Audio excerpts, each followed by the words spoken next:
देख रहे हैं आकलन न्यूज टीवी। नमस्कार, आप सभी दर्शकों का आकलन न्यूज में स्वागत है। आज अंतर्राष्ट्रीय सहकारिता वर्ष के अवसर पर सहकार मिलन एवं संवाद का आयोजन राजघाट दिल्ली में आयोजित किया गया, जहां गोवा के मुख्यमंत्री, हरियाणा के मंत्री अरविंद शर्मा, अशोक ठाकुर, सुनील गोयल, सुनील गुप्ता, प्रवेश गुप्ता, सुनीता मेहरा, बिमल, रेमा त्यागी, विनोद साहू, सतपाल बंसल, मदन खत्री, राजेंद्र शर्मा, रवि खरकिया, देवेंद्र सहरावत, पुष्पक कुमार तथा अन्य गणमान्य उपस्थित रहे। खबर जोगिंद्र डोगरा। सबको विदित है कि दिल्ली में एक बहुत बड़ा यज्ञ चुनाव का आजकल चल रहा है और हम सब लोग शायद उसमें लगे भी होंगे। उसमें कहीं ना कहीं अपने को जिम्मेदारी मिली होगी और 5 तारीख को अपना दिल्ली में चुनाव है। सहकारिता वर्ष के उपलक्ष्य में रखी गई आज की यह सभा सहकार मिलन और संवाद, ये बहुत ही महत्वपूर्ण है। मैं इसके लिए सबसे पहले आदरणीय मंच और मंच को सुशोभित कर रहे माननीय सुनील गुप्ता जी, अनेकों फेडरेशन से जुड़े हुए हैं, ग्राउंड से जुड़े हुए हैं। सहकारिता में जो मूवमेंट नजर आनी चाहिए थी वो नजर नहीं आ रही है, वो ऊर्जा नजर नहीं आ रही है। 2019 में हमने इस मूवमेंट को तेज करने के लिए हाउसिंग दिल्ली का टीसी के बाद दूसरा बड़ा सहकारी सेक्टर है। मंच से आज की डेट में ये आह्वान करना चाहता हूँ कि वो ऊर्जा सहकारी क्षेत्र में, चाहे वो हाउसिंग का हो, टीसी का हो, बैंकिंग का हो, कृषि का हो, किसी भी और तरीके का हो, जैसा कि हमारे दूसरे मित्रों ने सलाह दी है, उसमें ऊर्जा आनी चाहिए। बीच में दिल्ली में और बाकी जगह पर भी जो कोऑपरेटिव एक्ट या कोऑपरेटिव नियम हैं वो 20 साल से ऊपर पुराने हो चुके हैं और वो नियमों को लागू करने में आज की स्थिति है, कठिनाई होती है। उसके लिए हाई लेवल कमेटी भी बनी थी और वो फिर हाई लेवल कमेटी बंद हो गई, वापस चालू नहीं हुई है कि वो नियम दोबारा से नीति संगत आज की तारीख कि दिल्ली में हाउसिंग सोसाइटी इतनी बनी हुई है। आप चारों तरफ दिल्ली के देखेंगे कि जमुना पार हो, इधर रोहिणी साइड हो, द्वारका साइड हो, कि बहुत अधिक है और बहुत अधिक धंधा है इसके अंदर। जब तक सहकारिता के अंदर ऊर्जा की विषय है कि ऊर्जा नहीं आएगी, ये तो क्रेडिट सोसाइटियों का भी दिल्ली बुरा हाल है और हाउसिंग का भी है, वीवर्स भी है, लेबर कोऑपरेटिव है। दिल्ली में ही चलती है 12-13 कोऑपरेटिव, केवल 2 में ही हमें नजर आती है और इन दोनों के विषय में रजिस्ट्रार के अंदर काम कुछ नहीं है। एक तो वहाँ पर स्टाफ स्थायी नहीं है, स्टाफ स्थायी ना होना भी एक बहुत बड़ा वो है कि वो आता है, जो आएगा वो करेगा। और वो एक सुविधा शुल्क कितना अधिक बन गया है उसमें कि जिसके अंदर बिना पैसे गेट को गाड़ी खड़ी करने से लेकर बाहर आने तक, जब तक आप नहीं दोगे आप आ ही नहीं सकते। इसके लिए तो सहकारिता का जो आयाम और उसके लिए सहकारिता के हाथ मजबूत करना। श्री सुनील गुप्ता जी को सम्मानित करें। मैं श्री ओपी शर्मा जी से निवेदन,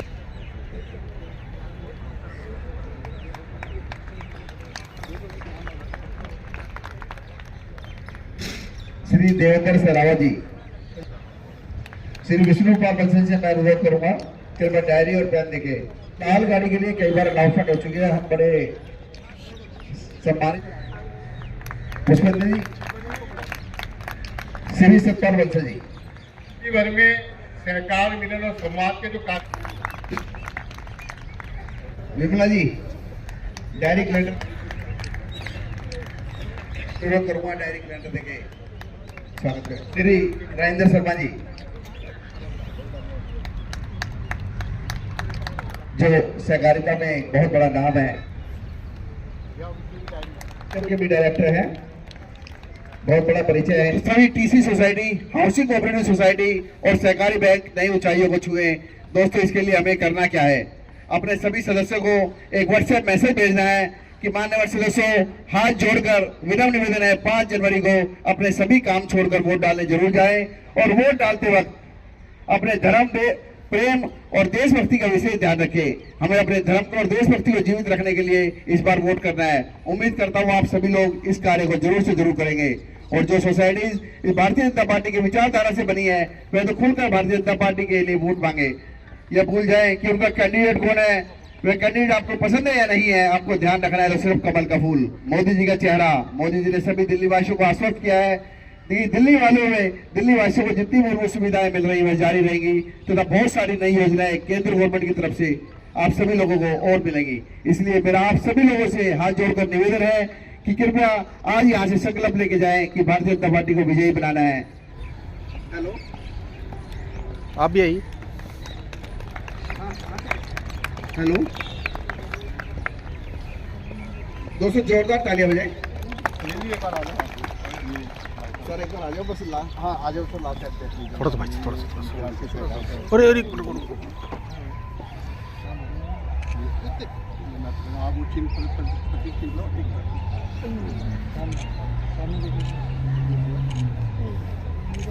एक मिनट हम लोग आगे की तरफ आ जाते हैं। आप श्री रवि खरगई से अनुरोध करूंगा डॉक्टर अरविंद शर्मा जी का स्वागत करें।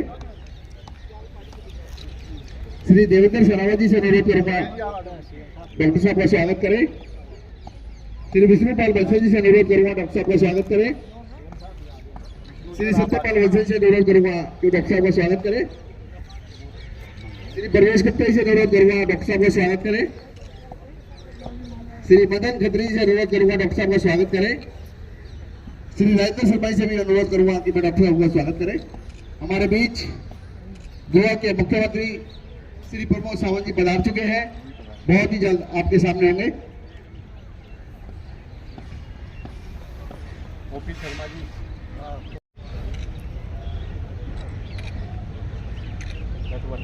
जोरदार तालियों द्वारा अरे ओके, जोरदार से स्वागत करेंगे। थोड़ा सा हल्का हल्का पीछे रहेंगे, बड़ी मेहरबानी होगी। सबका करवा देंगे, वो बीच में खड़ा करवा देना।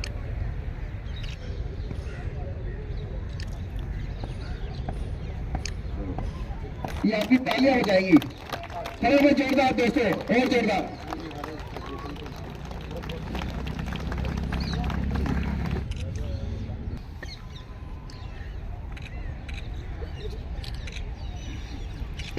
थोड़ा और पीछे भाई, थोड़ा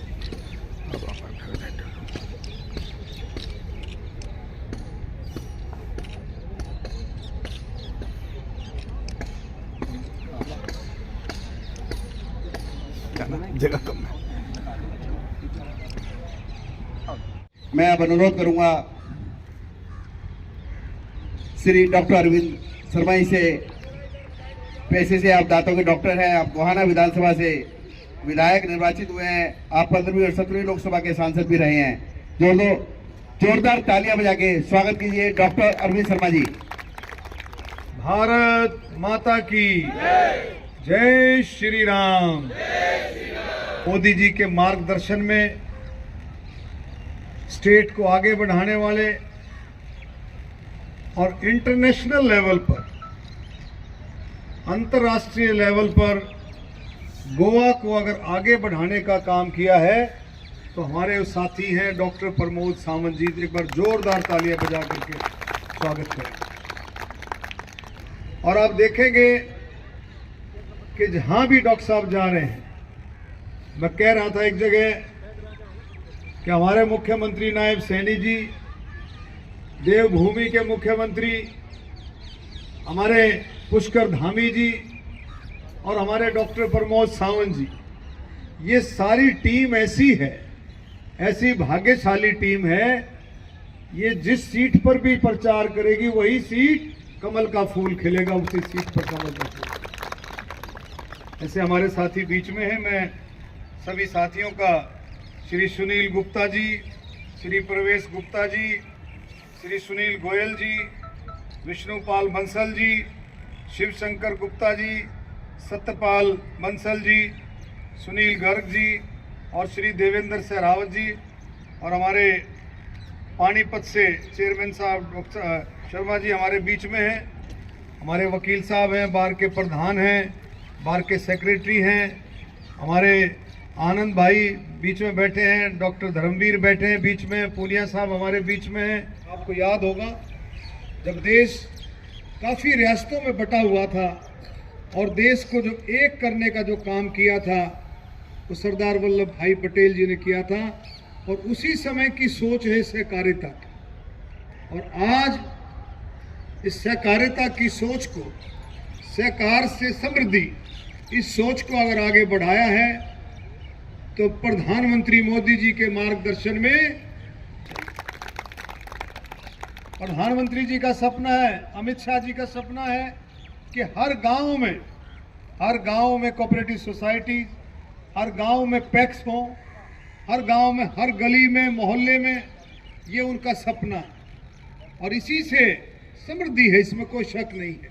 अगर हम गहराई से देखेंगे, आप लोग सारे के सारे हमारे साथी सहकारिता से जुड़े हैं, आप सबको पता है कि किस तरह से मिलकर के 1 और 1 11 गुणी ताकत होती है। जिनकी सरकार का दिल्ली वासियों को अब बिल्कुल अच्छे से इस बात का समझ आ गया है कि डबल इंजन की सरकार से ही अगर दिल्ली का विकास, देश की राजधानी का विकास अगर संभव है तो डबल इंजन की सरकार से है, मोदी जी के नेतृत्व में संभव है। अभी राजस्थान में कांग्रेस की सरकार से भारतीय जनता पार्टी आई तो उसने कोई भी जनहित की योजनाओं को भारतीय जनता पार्टी के नेतृत्व ने नहीं छेड़ा।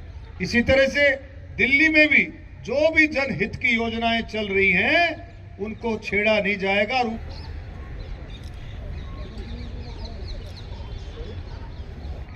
इस देश के अंदर सहकारिता के लोगों को सम्मान देने का काम किया है, सहकारी क्षेत्र को रिकॉग्नाइज किया है और एक इंडिपेंडेंट मंत्रालय, सहकारिता मंत्रालय और देश के सबसे पावरफुल, सबसे शक्तिशाली जो नेता हैं उनको इसका विभाग का जो है मंत्री बनाया है, अमित शाह जी को। तो ये अपने आप में सहकारिता के प्रति जो प्रतिबद्धता है भारत सरकार की, उसको दिखाने का काम किया है। और एक बार जोरदार तालियां हमारे यशस्वी नरेंद्र मोदी जी के लिए बजा दीजिए। और अमित शाह जी ने आते ही जिस गति के साथ 3 बड़ी कोऑपरेटिव उन्होंने देश के अंदर बनाई हैं और वो आने वाले समय में देश की अर्थव्यवस्था को बहुत बड़ी ताकत देने वाली हैं और सहकारी क्षेत्र को वो बहुत बड़ा रिकॉग्निशन देने वाली है। देश के पैक्स और छोटी सोसाइटियों को एक सॉफ्टवेयर के साथ, एक टेक्नोलॉजी अपग्रेडेशन के साथ जोड़कर जो है उसके अंदर भी एक क्रांति लाने का काम किया है और देश के सभी गांवों को पैक्स से जोड़ने का अभियान उन्होंने छेड़ा है। और मैं इस बात के लिए गर्व करता हूं कि जिस दिन मैंने नेफेड ज्वाइन किया था उस दिन नेफेड 3200 करोड़ घाटे में थी, उसकी सारी संपत्तियां नीलामी पर थी। मैं जब पहली बार मीटिंग में गया तो जब मुझे पता लगा कि एक संस्था जिसका हेडक्वार्टर तक नीलामी पर है, उस हालात में मुझे वहाँ पर नॉमिनेट किया तो मैं नाराज़गी भी जाहिर करी। मैंने कहा बंद होने वाली संस्था में ही मुझे क्यों भेज रहे हैं, मैंने कोई गलत काम किया है क्या? लेकिन हमारी सरकार ने कहा कि नहीं, नेफेड किसानों के लिए सबसे इम्पोर्टेंट संस्था है, देश की सबसे अच्छी संस्था है, इसको चलना चाहिए, जिंदा रहना चाहिए। मैं गर्व के साथ यहाँ से कह रहा हूँ कि हमारे यशस्वी प्रधानमंत्री नरेंद्र मोदी जी और अमित शाह जी के आशीर्वाद से आज वो संस्था 3200 करोड़ घाटे में हमारे पास आई थी, आज हर साल 500 करोड़ का प्रॉफिट जो है वो कमा रही है। कि सहकारिता एक ऐसा क्षेत्र है जो देश की अर्थव्यवस्था की रीढ़ की हड्डी है, जो देश में उन गरीब परिवारों का सपना पूरा करने का काम करता है जो जीवन में कभी सपना नहीं देख सकते। तो दिल्ली के अंदर तो विशेषकर जो ग्रुप हाउसिंग सोसाइटी के माध्यम से लाखों रुपए में जो मकान मिले, आज करोड़ों की प्रॉपर्टीज़ हैं, आज उनमें लोग रह रहे हैं। और एक क्रेडिट सेक्टर ने दिल्ली के अंदर बहुत बड़ा काम किया है, गरीबों को के सब सपनों को पूरा करने का काम किया। आप बिना संस्कार नहीं सहकार, बिना संस्कार नहीं सहकार। कोऑपरेटिव मिनिस्ट्री जो नेशनल लेवल पे जो किसी ने लेके आए वो हमने माननीय प्रधानमंत्री नरेंद्र मोदी जी और अमित भाई शाह। आज तक किसी गवर्नमेंट के पास विजन नहीं था, क्योंकि हम कोऑपरेटिव मिनिस्ट्री नेशनल लेवल पे किसी कोऑपरेटिव मिनिस्ट्री स्टार्ट करके सबको मार्गदर्शन करे, वो विजन किसी ने दिया तो माननीय मोदी जी ने दिया है। आज तक मोदी जी ने ऐसे ढेर सारे काम किए हैं कि इन लोगों ने, कांग्रेस वालों ने कभी सोचा भी नहीं था। न्यू स्किल डेवलपमेंट मिनिस्ट्री किसी ने फॉर्म की तो मोदी जी ने की है। स्किलिंग, रीस्किलिंग, अपस्किलिंग की बात जो कभी करते हैं तो मोदी जी ने किया है। न्यू आयुष मिनिस्ट्री किसी ने फॉर्म की और आयुष, आयुर्वेदा, योगा, सिद्ध एंड यूनानी ग्लोबल पहुंचाने का काम किसी ने किया तो मोदी जी ने किया है।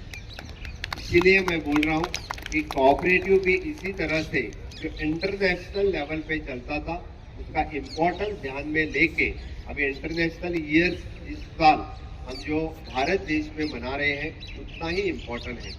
मैं कोऑपरेटिव पे ज़्यादा बात नहीं करूँगा क्योंकि मेरे पहले दो ही वक्ता इस कोऑपरेटिव में एक्सपर्ट है और उन्होंने कोऑपरेटिव पे अपनी बात रखी है। लेकिन एक बात सही है, आप यहाँ पे जो बैठे हैं they are all the cooperative leaders. आपके पास एक ताकत है, आपके पास एक शक्ति है, आपके पास कोऑपरेटिव लीडर्स की मतदाता है जिन लोगों को आप पूरी तरह से अच्छी तरह से समझा सकते हैं। मैं एक बात आप लोगों को जरूर कहूँगा कि कल का बजट सभी ने देखा होगा। कल के बजट में सबसे बड़ा रिलीफ क्या मिला है? Income tax. कितना लिमिट हुआ? 12 लाख। कितना रिलीफ मिला? कम से कम 2.5 लाख। 2.5 लाख नहीं, पहले 12 लाख का इनकम होता था तो 2.5 लाख उनको इनकम टैक्स पे करना पड़ता था। इसलिए समझाओ, इसलिए बताओ, अपनी भारतीय जनता पार्टी की सरकार है जो पहले 12 लाख जिनका इनकम था उनको 2.5 लाख इनकम टैक्स पे करना पड़ता था। लेकिन अब मोदी जी की सरकार जो है उस 2.5 लाख, समझो 12 लाख में इनकम हुआ तो आपको 0% इनकम टैक्स है। लोगों के जेब में पैसे रहने चाहिए। कांग्रेस की सरकार थी, लोगों के जेब से पैसा खुद के जेब में डालने वाली सरकार थी। वो अंत्योदय, सर्वोदय और ग्रामोदय तत्वों पर चलने वाली अपनी सरकार है। जहाँ जहाँ पे डबल इंजन की सरकार है, चाहे वो राजस्थान हो, गोवा हो, गुजरात हो, मध्य प्रदेश हो, उत्तराखंड हो, सभी स्टेट पे ऑलमोस्ट दिल्ली ही बची है। दिल्ली में ही आपकी नहीं आपदा की सरकार है। हर तरफ दिल्ली में आपदा है, जहाँ देखो वहाँ आपदा है। आप गोवा आके देखो, क्लीन गोवा, ग्रीन गोवा। नहीं तो दिल्ली देखो, दिल्ली में तो कहा क्लीन भी नहीं और ग्रीन भी नहीं है। इतनी गंदगी पथरी है दिल्ली में। इसलिए जहाँ पे डबल इंजन की सरकार है वहाँ पे इंफ्रास्ट्रक्चर डेवलपमेंट और ह्यूमन रिसोर्स डेवलपमेंट बहुत अच्छी तरह से वहाँ की सरकार कर रहे हैं। चाहे वो सभी योजना हो, ये योजना की बात करता है, इससे ज्यादा योजना हम गोवा में दे रहे हैं, गुजरात में दे रहे हैं, मध्य प्रदेश में दे रहे हैं, अभी महाराष्ट्र में भी दे रहे हैं। इसीलिए आप लोगों को बताना होगा पहला बेनिफिट कौन सा है। तो 12 लाख इनकम पे 2.5 लाख जो इनकम टैक्स जाने वाला था वो बचेगा। कोऑपरेटिव में तो ढेर सारे स्कीम है, वो कोऑपरेटिव वाली सभी स्कीम आप लोगों को अच्छी तरह से बता सकते हैं, लेकिन which is the state government जो इम्प्लीमेंट नहीं करने दे रहे हैं, उन लोगों के लिए यहाँ की आपकी सरकार जाना बहुत जरूरी है। जब तक डबल इंजन की सरकार यहाँ पे नहीं आएगी तब तक आरडीए के अंतर्गत अपने महिला बहनों के लिए सेल्फ हेल्प ग्रुप में 20 लाख रुपए तक विदाउट इंटरेस्ट लोन देने वाली सरकार डबल इंजन की सरकार है। जहाँ जहाँ पे भारतीय जनता पार्टी की सरकार है, रूरल डेवलपमेंट एजेंसी के अंतर्गत, रूरल डेवलपमेंट मिनिस्ट्री के अंतर्गत जहाँ अपनी महिला भगिनी सेल्फ हेल्प ग्रुप फॉर्म करती है, उनको up to 20 lakh rupees without any rate of interest, it is an circulatory money बोल के रूरल डेवलपमेंट डिपार्टमेंट के अंतर्गत वहाँ पे सर्कुलेट कर रहे हैं। यहाँ की दिल्ली सरकार ने वो इम्प्लीमेंट नहीं किया है। इसलिए मैं आप सभी लोगों को कहने के लिए आया हूँ कि मोदी जी की सरकार, भारतीय जनता पार्टी की सरकार, चाहे एनडीए की सरकार 4 पिलर पे चलती है। एक पिलर युवा शक्ति, दूसरा पिलर नारी शक्ति, तीसरा पिलर किसान शक्ति, चौथा पिलर गरीब कल्याण। इस 4 पिलर के ऊपर जो कोई योजनाएं हैं इस 4 पिलर के लिए बनाए हैं। कोई भी एक भी आदमी इससे छूटता नहीं है। आप देखो, चाहे युवा शक्ति के लिए startup India, stand up India, skill India, make in India, clean India, fit India, इस तरह के सभी योजनाएं, नेशनल एजुकेशन पॉलिसी रहने दो। इस देश का युवा ग्लोबल लेवल पे पहुंचने के लिए उसको स्किलिंग, रीस्किलिंग और अपस्किलिंग की जरूरत है। वही युवाओं के लिए ढेर सारी योजनाएं आज माय भारत पोर्टल के अंतर्गत माननीय प्रधानमंत्री नरेंद्र मोदी जी ने युवा शक्ति के लिए दी है। This is the first pillar. विकसित भारत का सपना जो माननीय मोदी जी दिखा रहे हैं कि विकसित भारत 2047 हमें पूरा करना है, तो इस देश का युवा सक्षम होना चाहिए, इस देश का युवा फिट होना चाहिए। इसीलिए clean India to fit India, all the campaign for युवा भारत के लिए है, यूथ, युवाओं के लिए है। नारी शक्ति की जब हम बात करते हैं, इस देश में सिर्फ नारी का सम्मान कब हुआ तो मोदी जी के कार्यकाल में हुआ। 33% रिजर्वेशन देने का काम किसने किया? मोदी जी ने किया। हम बोलते हैं 3 तलाक रद्द करने का काम किसने किया? मोदी जी ने किया। आज कोऑपरेटिव सेक्टर में रिजर्वेशन देने का काम किसने किया? मोदी जी ने किया। अपने बहन को समान नागरिक कायदा लाने की बात किसकी है? मोदी जी की है। 1 नेशन 1 इलेक्शन हो या 33% रिजर्वेशन हो या यूनिफॉर्म सिविल कोड हो, गोवा एक पहला राज्य है जो यूनिफॉर्म सिविल कोड फॉलो करते हैं। तो मोदी जी के गारंटी के ऊपर आज इसको लोन देने का काम माननीय मोदी जी ने किया है। And 4th one is an गरीब कल्याण। हम बोलते हैं कि 1 नेशन 1 रेशन, इस देश में 80 करोड़ लोगों को 10 साल से फ्री राशन देने का काम, 5 किलो चावल देने का काम पर पर्सन कौन कर रहा है? मोदी जी कर रहे हैं। इस देश में कोई भी भूखा न रहे, इसलिए 1 नेशन 1 रेशन के अंतर्गत 5 किलो राशन फुकट देने का काम माननीय मोदी जी कर रहे हैं। आज तक इसके बारे में किसी ने नहीं सोचा था। यहाँ पे जो आम आदमी की जो सरकार है, यहाँ के जो मुख्यमंत्री है, मुझे लगता है पूरे देश में एक ही सरकार है जिसका मुख्यमंत्री भी अंदर जाके आया है और 5 मिनिस्टर अंदर जाके बाहर आए हैं। अभी कितने मिनिस्टर अंदर है? 2 मिनिस्टर अंदर है, बाकी सब बेल पे बाहर है। जो बाहर है वो भी बेल पे है।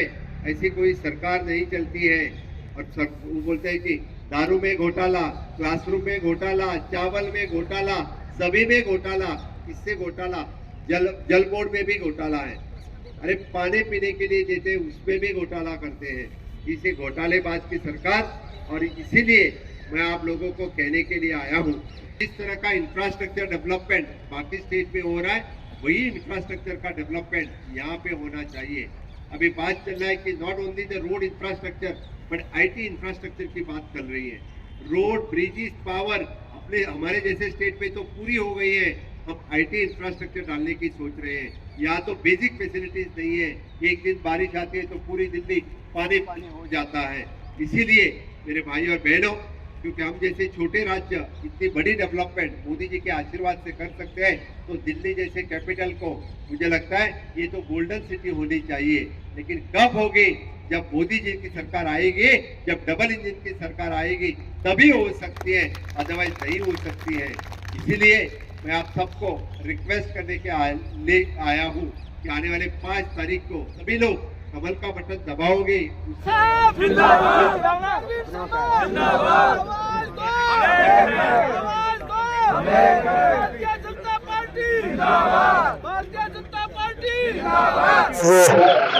पूरी दिल्ली की सहकारिता से जुड़े कोऑपरेटिव सोसाइटीज के मेंबर्स और उनके हेड्स मोस्टली जो है वो सारे के सारे आज उपस्थित थे।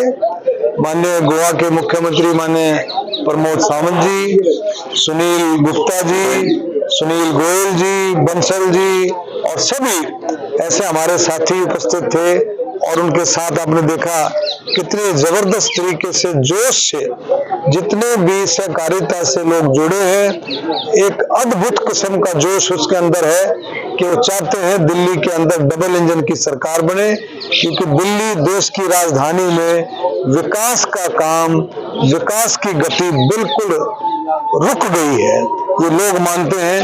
और केजरीवाल का झूठ बहुत अच्छे से पकड़ा गया है, लेकिन लोगों को पूरी समझ के साथ, लोगों जोश के साथ इस बात के लिए संकल्पबद्ध हैं कि अब की बार दिल्ली में भारतीय जनता पार्टी की सरकार बनेगी, कमल का फूल खिलेगा और ये डबल इंजन की सरकार होगी। धन्यवाद। आज के कार्यक्रम में क्या रहा? देखिए, आज का कार्यक्रम बहुत ही अच्छा था, लोगों में जोश था और जहां तक मुझे दिखाई दिया दिल्ली सरकार के खिलाफ भारी रोष था। सहकारिता विभाग के अंदर जो भ्रष्टाचार है उसके खिलाफ कहीं ना कहीं लोगों के बीच में रोष है। और आज के इस कार्यक्रम के माध्यम से यह स्पष्ट संदेश है कि लोग अब भ्रष्टाचार को टॉलरेट करने वाले नहीं है। सहकारिता क्षेत्र में काम करने वाले सभी लोगों ने आज संकल्प लिया है कि इस भ्रष्ट सरकार को दिल्ली से उखाड़ कर फेंकेंगे और दिल्ली में भारतीय जनता पार्टी की डबल इंजन की सरकार बनाएंगे। नरेंद्र मोदी जी के सिपाही को मुख्यमंत्री बनाएंगे और दिल्ली के रुके हुए विकास को आगे बढ़ाने का काम करेंगे। और सहकारिता क्षेत्र को भी आगे, जिस तरह भारत सरकार ने नया सहकारी मंत्रालय बनाकर जो है सहकारिता मंत्रालय बनाकर सहकारिता को मजबूत करने का संकल्प लिया है, उस संकल्प को भी पूरा करने का काम करें। मेरा नाम सुनील गुप्ता और इसमें क्या आपका डेजिग्नेशन है? मैं सहकार भारती का राष्ट्रीय उपाध्यक्ष हूँ और United Credit Society Federation Delhi प्रदेश का अध्यक्ष हूँ। आज का जो प्रोग्राम था उसमें क्या कुछ जो है हुआ? आज हमने अंतर्राष्ट्रीय सहकारिता वर्ष के उपलक्ष्य में यह कार्यक्रम सहकार संवाद और मिलन रखा था। इसका मुख्य उद्देश्य अंतर्राष्ट्रीय सहकारिता वर्ष के संदर्भ में तो बताना था ही, साथ में दिल्ली के जो सहकारिता क्षेत्र की जो दुर्दशा हुई है पिछले 11-12 सालों में, उस पर लोगों का ध्यान आकर्षित करके उनसे एक अपील करना था कि एक ऐसे शासन को यहाँ लाया जाए जो सहकारिता के प्रति संवेदनशील हो और जो सहकारिता की शुद्धि वृद्धि समृद्धि के लिए जैसे केंद्र सरकार काम कर रही है उस तरह से काम हो सके। सबसे पहले तो अपना नाम बताइए आप। मैं सुनील कुमार गोयल, सहकारिता प्रकोष्ठ दिल्ली प्रदेश संयोजक भारतीय जनता पार्टी। आज की एक बड़ी मीटिंग सहकार भारती के राष्ट्रीय मंत्री सुनील गुप्ता जी के सहयोग से आज राजघाट के सामने बिरसा मुंडा पार्क में रखी गई थी, जिसके अंदर सभी सहकारिता से जुड़े हुए हजारों लोगों को आमंत्रित किया था और सभी लोग अपनी पूरी टीम के साथ आज हमारे बीच आए थे। हमारे साथ आज हरियाणा के सहकारिता मंत्री डॉक्टर अरविंद शर्मा जी और गोवा के मुख्यमंत्री श्री सावंत जी को तथा अशोक ठाकुर जी को सुनने का मौका मिला। सभी लोगों ने सहकारिता से जुड़े विषय पर अपनी बात रखी। पिछले 15 वर्षों से जो सहकारिता विषय को बिल्कुल गौण करके रखा हुआ है, उसको पूरी जीवित करने के लिए सभी लोगों ने संकल्प लिया और यह वादा करा सभी लोगों से कि आने वाले समय में भारतीय जनता पार्टी की सरकार पूर्ण बहुमत से बनाने में पूरा सहकारिता क्षेत्र काम करेगा।